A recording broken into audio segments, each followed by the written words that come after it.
বাংলাদেশের ১০টি দুর্বল ব্যাংকের গ্রাহকদের জন্য একটি চরম দুঃসংবাদ। আপনারা স্ক্রিনে দেখতে পাচ্ছেন ঢাকা পোস্ট নামক একটি পত্রিকার সংবাদ প্রতিবেদন। প্রতিবেদনের শিরোনামে বলা হচ্ছে, শেয়ার বাজারে জেড ক্যাটাগরিতে নামলো আরও ১০টি ব্যাংক। আপনারা ইতিমধ্যে অবগত আছেন যে ব্যাংকগুলোর অবস্থা কেমন তা বিভিন্ন ক্যাটাগরিতে শ্রেণীকরণ করা হয়। অর্থাৎ যে ব্যাংকগুলোর অবস্থা সবচেয়ে ভালো সেগুলোকে এ ক্যাটাগরি এবং সবচেয়ে খারাপ যে অবস্থা বিরাজ করে যে ব্যাংকগুলোতে সেগুলোকে জেড ক্যাটাগরিতে ভাগ করা হয়। এভাবে এ থেকে জেড পর্যন্ত বিভিন্ন ক্যাটাগরিতে ভাগ করা হয়ে থাকে বিভিন্ন ব্যাংকগুলোকে। অর্থাৎ এই ১০টি ব্যাংকের অবস্থা এতটাই খারাপ যে তাদেরকে জেড ক্যাটাগরিতে ভাগ করা হয়েছে। এর মূল কারণ হচ্ছে এই ব্যাংকগুলো হয় গ্রাহকদের মুনাফা দিতে পারেনি, অথবা তারা তারল্য সহায়তা দিতে পারেনি, সেই সঙ্গে গ্রাহকদের চাহিদা মতো তারা টাকা দিতে পারছে না। তো কোন কোন ব্যাংকগুলো মূলত এই অবস্থানে রয়েছে, অর্থাৎ জেড ক্যাটাগরিতে কোন কোন ব্যাংকগুলো রয়েছে সেই সম্পর্কে আজকে আমরা বিস্তারিত আলোচনা করব।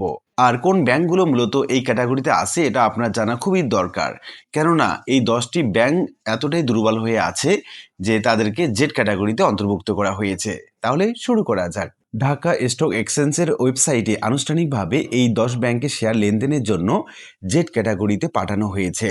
ব্যাংকগুলো হলো AB Bank PLC, Al Arafah Islami Bank PLC, IFIC Bank PLC, Mercantile Bank PLC, NRB Bank PLC, NRBC Bank PLC, One Bank PLC, Premier Bank PLC, Rupali Bank PLC এবং United Commercial Bank PLC. DSE জানিয়েছে, পরপর 2 বছর বিনিয়োগকারীদের কোনো লভ্যাংশ দিতে ব্যর্থ হওয়ায় ব্যাংকগুলোর বিরুদ্ধে এই জেড ক্যাটাগরির সিদ্ধান্ত নেওয়া হয়েছে।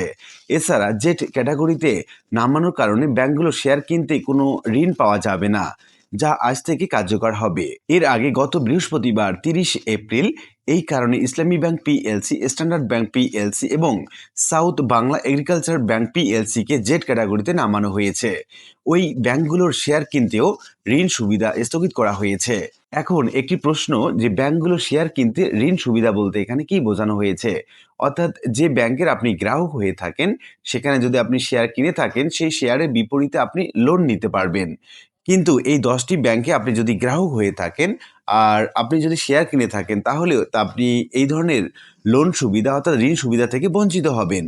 তো আমরা উল্লিখিত আলোচনা থেকে এটুকুই বলতে পারি যে 10টি ব্যাংকের অবস্থা খুবই শোচনীয় হবার কারণে এই ব্যাংকগুলোকে জেড ক্যাটাগরিতে অন্তর্ভুক্ত করা হয়েছে। তারা গ্রাহককে একদিকে যেমন লভ্যাংশ দিতে পারছে না, অন্যদিকে গ্রাহকদের চাহিদা মতো তারা সার্ভিস দিতে পারতেছে না। আশা করি বিষয়টি বুঝতে পেরেছেন।